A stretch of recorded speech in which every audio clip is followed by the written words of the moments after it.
This huge world unintelligibly turns in the shadow of a mused inconscience. It hides a key to inner meaning's mist.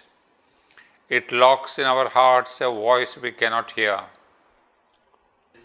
An enigmatic labor of the spirit, an exact machine of which none knows the use, an art and ingenuity without sense. This minute, elaborate, orchestrated life forever plays its motiveless symphonies. The mind learns and knows not, turning its back to truth. It studies surface laws by surface thought. Life steps, surveys, and nature's process sees, not seeing for what she acts or why we live. It marks her tireless care of just device, her patient intricacy of fine detail, the ingenious spirit's brave inventive plan in her great futile mass of endless works, adds purposeful figures to her purposeless sum. Its garbled stories piles, its climbing roofs on the close carved foundations she has laid. Imagine citadels reared in mythic air, or mounts a stair of dream to a mystic moon. Transient creations point and hit the sky. A world conjecture scheme is labored out on the dim floor of mind's incertitude, or painfully built a fragmentary whole. Impenetrable, a mystery recondite, in the vast plan of which we are a part. Its harmonies are discords to our view, because we know not the great theme they serve. Inscrutable work, the cosmic agencies. Only the fringe of a wide surge we see. Our instruments have not that greater light. Our will tunes not with the eternal will. Our heart's sight is too blind and passionate. Impotent to share in nature's mystic tact, inapt to feel the pulse and core of things, our reason cannot sound life's mighty sea, and only counts its waves and scans its foam. It knows not when these motions touch and pass. It sees not whither sweeps the hurrying flood. Only it strives to canalize its powers and hopes to turn its course to human ends. But all its means come from the inconscient store. Unseen here act dim, huge world energies, and only trickles and currents are our share. Our mind lives far off from the authentic light, catching at little fragments of the truth in a small corner of infinity. Our lives are inlets of an ocean's force. Our conscious movements have sealed origins, but with those shadowy seats no converse hold. No understanding binds our comrade parts. Our acts emerge from a crypt our minds ignore. Our deepest depths are ignorant of themselves. Even our body is a mystery shop. As our earth's roots lurk screened below our earth, so lie unseen our roots of mind and life. Our springs are kept close, hid beneath, within. Our souls are moved by powers behind the wall. In the subterranean reaches of the spirit, a puissance acts and recks not what it means. Using unthinking monitors and scribes, It is the cause of what we think and feel. The troglodytes of the subconscious mind, ill-trained, slow, stammering interpreters, only of their small tasks, routine aware, and busy with the record in ourselves, concealed in the subliminal secrecies, mid an obscure occult machinery, capture the mystic Morse, whose measured lilt transmits the messages of the cosmic force. A whisper falls into life's inner ear and echoes from the dun subconscious caves. Speech leaps, thought quivers, the heart vibrates, the will answers, and tissue and nerve obey the call. Our lives translate these subtle intimacies. All is the commerce of a secret power. A thinking puppet is the mind of life. Its choice is the work of elemental strengths that know not their own birth and end and cause, and glimpse not the immense intent they serve. In this nether life of man, drab-hued and dull, yet filled with poignant, small, ignoble things, the conscious dole is pushed 100 ways, and feels the push, but not the hand that drive. For none can see the masked, ironic troop, to whom our figure selves are marionettes, our deeds unwitting movements in their grasp, our passionate strife and entertainment scene. Ignorant themselves of their own fount of strength, they play their part in the enormous whole. Agents of darkness imitating light, spirits obscure and moving things obscure. Unwillingly they serve a mightier power. Ananke's engines organizing chance, channels perverse of a stupendous will, tools of the unknown who use us as their tools.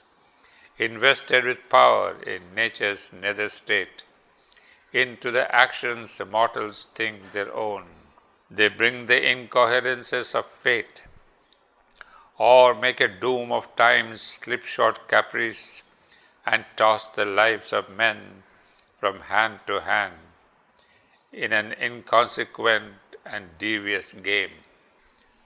Against all higher truth, their stuff rebels. Only to tighten force their will lies prone. Inordinate their hold on human hearts, in all our natures turns they intervene. Insignificant architects of low-built lives and engineers of interest and desire out of crude earthiness and muddy thrills and coarse reactions of material nerve, they build our huddled structures of self-will and the ill-lighted mansions of our thought, or with the ego's factories and marts surround the beautiful temple of the soul. Artists minute of the hues of littleness, they set the mosaic of our comedy, or plan the trivial tragedy of our days, arrange the deed, combine the circumstance and the fantasia of the mood's costume. These unwise prompters of man's ignorant heart and tutors of his stumbling speech and will, movers of petty wraths and lusts and hates, and changeful thoughts and shallow emotion starts, these slight illusion makers with their masks, painters of the decor of a dull-hued stage, and nimble scene shifters of the human play, ever are busy with this ill-lit scene, ourselves incapable to build our fate, only as actors speak and strut our parts until the piece is done and we pass off into a brighter time and subtler space. Thus they inflict their little pygmy law and curb the mounting slow uprise of man. Then his too scanty walk with death they close. This is the ephemeral creature's daily life. As long as the human animal is lord and a dense nether nature screens the soul, as long as intellect's outward gazing sight serves earthly interest and creature joys, an incurable littleness pursues his days. Ever since consciousness was born on earth, life is the same in insect, ape, and man. Its stuff unchanged, its way the common root. If new designs, if richer details grow, and thought is added and more tangled cares, if little by little it wears a brighter face, still even in man the plot is mean and poor. A gross content prolongs his fallen state. His small successes are failures of the soul. His little pleasures punctuate frequent griefs. Hardship and toil are the heavy price he pays for the right to live, and his last wages death. An inertia sunk towards inconscience, a sleep that imitates death is his repose. A puny splendor of creative force is made his spur to fragile human works, which yet outlast their brief creator's breath. He dreams sometimes of the rebels of the gods and sees the Dionysian gesture pass, a leonine greatness that would tear his soul if through his failing limbs and fainting heart the sweet and joyful mighty madness swept. Trivial amusements stimulate and waste the energy given to him to grow and be. His little hours spent in little things, a brief companionship with many jars, a little love and jealousy and hate, a touch of friendship made in different crowds, draw his heart plan on life's diminutive map.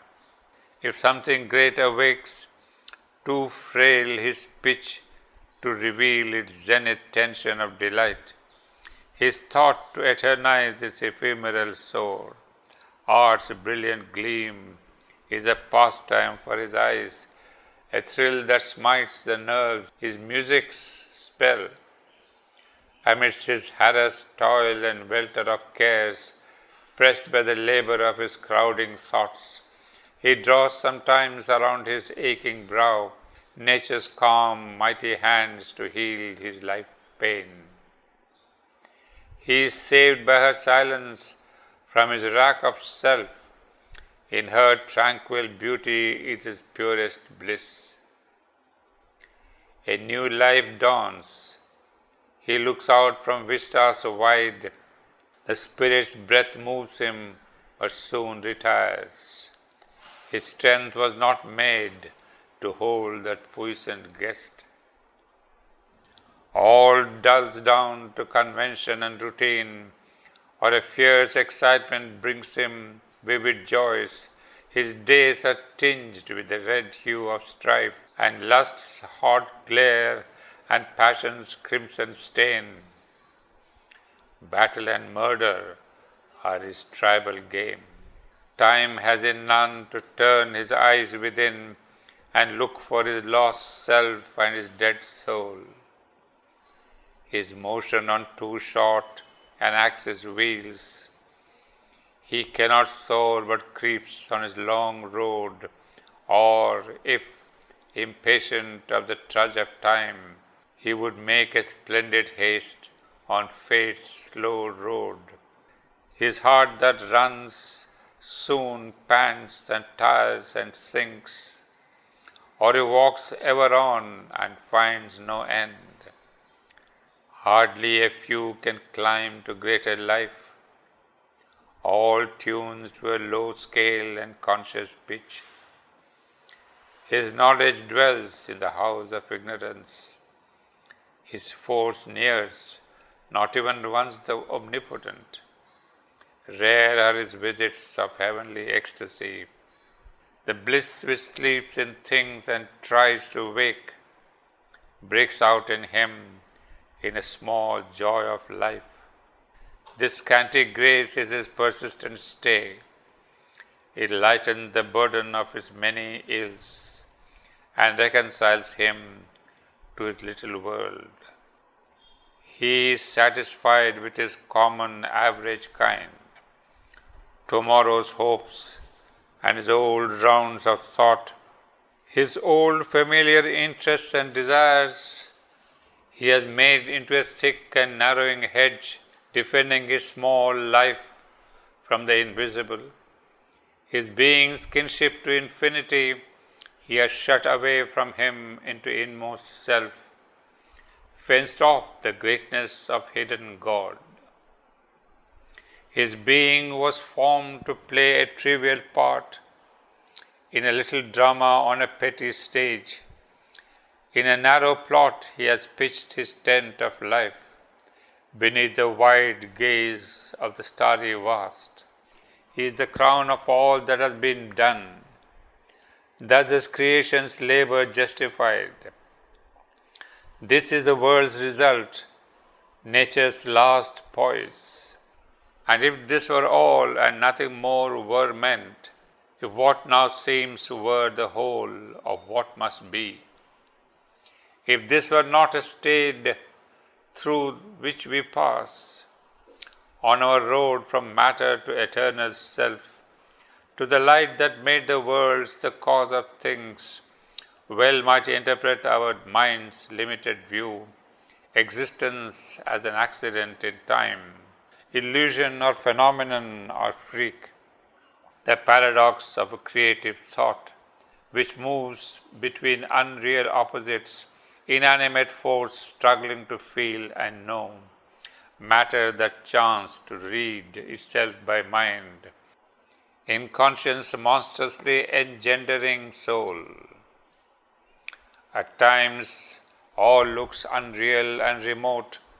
We seem to live in a fiction of our thoughts, pieced from sensations, a fanciful traveller's tale, or caught on the film of the recording brain, a figment or circumstance in cosmic sleep. A somnambulist walking under the moon, an image of ego treads through an ignorant dream, counting the moments of a spectral time. In a false perspective of effect and cause, trusting to a spacious prospect of world space, it drifts incessantly from scene to scene, whither it knows not, to what fabulous verge. All here is dreamed or doubtfully exists, but who the dreamer is and whence he looks is still unknown or only a shadowy guess. Or the world is real, but ourselves too small, insufficient for the mightiness of our stage. A thin life curve crosses the Titan world of the orbit of a soulless universe, and in the belly of the sparse rolling mass, a mind looks out from a small casual globe and wonders what itself and all things are. And yet to some interned subjective sight that strangely has formed in matter's sightless stuff, a pointillage minute of little self takes figure as world being's conscious base. Such is our scene in the half-light below. This is the sign of matter's infinite. This is the weird purpose of the picture shown to science, the giantess measurer of her field. As she pours on the record of her close survey and mathematizes her huge external world, to reason bound within the circle of sense, or in thought's broad impalpable exchange, a speculator in tenuous vast ideas, abstractions in the void, her currency. We know not with what firm values for its base. Only religion in this bankruptcy presents its dubious riches to our hearts, or signs unprovisioned checks on the beyond. Our poverty shall there have its revenge. Our spirits depart, discarding a futile life, into the blank unknown, or with them take death's passport into immortality.